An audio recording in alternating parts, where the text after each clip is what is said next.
Communiqué officiel.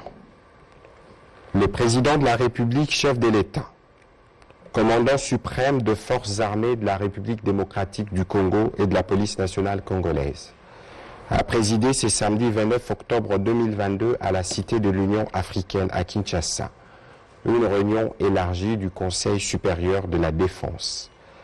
Il a été question de faire le point de l'évolution de la situation sécuritaire dans le Nord Kivu, marquée particulièrement par une série d'attaques et l'occupation de quelques localités congolaises dans le territoire de Rutshuru par le M23 appuyé par l'armée rwandaise. À la lumière des différents rapports recueillis sur terrain, dont celui du Centre conjoint des opérations, équipé des drones de surveillance, il a été observé ces derniers jours une arrivée massive des éléments de l'armée rwandaise pour appuyer les terroristes du M23 en vue d'une offensive générale contre les positions de forces armées de la République démocratique du Congo. Le Conseil supérieur de la défense a rappelé que cette offensive du M23, appuyée par l'armée rwandaise, vient de porter un énième coup au processus de paix de Nairobi et de Luanda engagé depuis plusieurs mois. Cette aventure criminelle et terroriste a rencontré une farouche résistance de forces armées de la République démocratique du Congo, déterminées à défendre la patrie jusqu'au sacrifice suprême.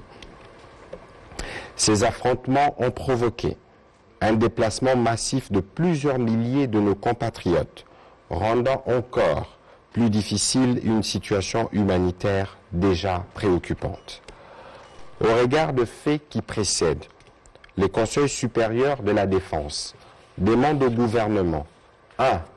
D'expulser dans les 48 heures suivant sa notification M. Vincent Karega, ambassadeur plénipotentiaire du Rwanda en poste en République démocratique du Congo.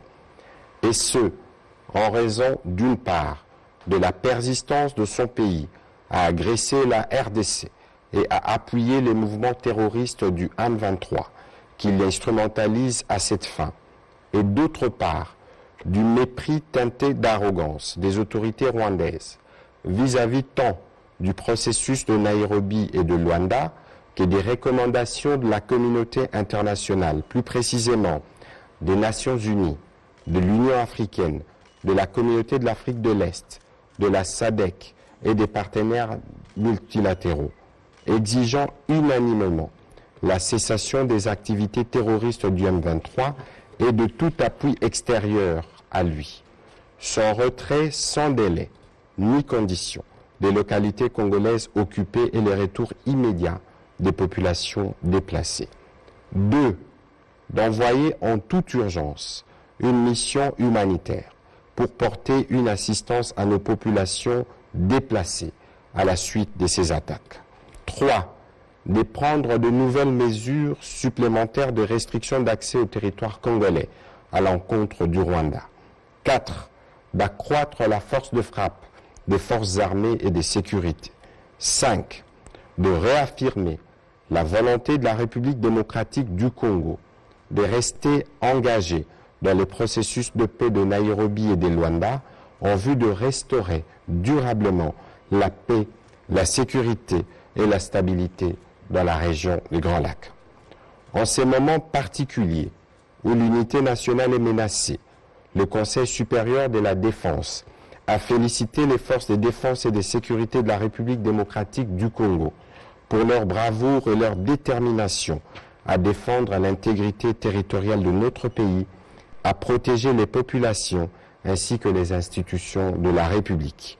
Il les exhorte à poursuivre leur noble mission.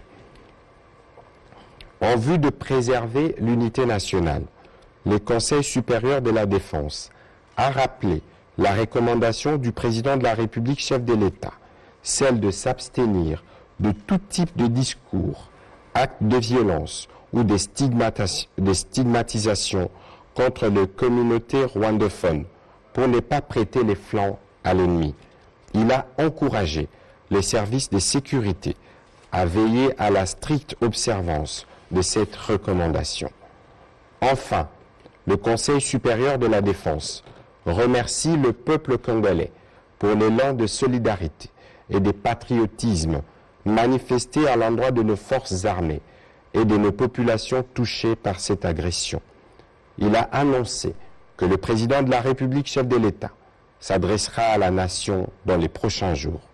Fait à Kinshasa, le 29 octobre 2022, pour les Conseils supérieurs de la défense élargis.